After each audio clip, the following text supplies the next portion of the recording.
Albert Duroy, un commentaire sur les petits calculs auxquels vous vous êtes livré depuis tout à l'heure? Oui, cette soirée politique précise un certain nombre de choses importantes.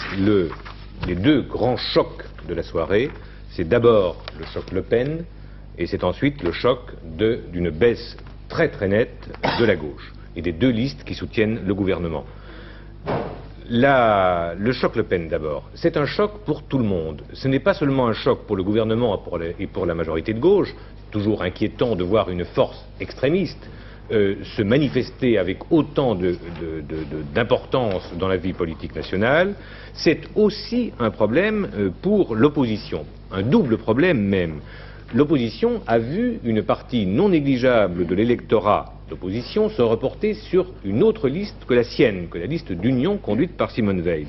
Est-ce que cette opposition parlementaire, pour récupérer cet électorat, doit durcir son langage, durcir ses positions ou pas?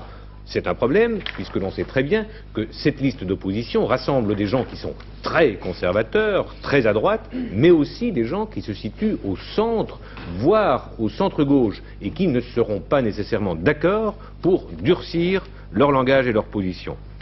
Deuxième problème posé par le succès de la liste Le Pen à l'opposition, c'est le problème de l'alliance. Le problème de l'alliance, est-ce que la liste Simone Veil, à elle seule, n'obtient pas la majorité absolue des suffrages?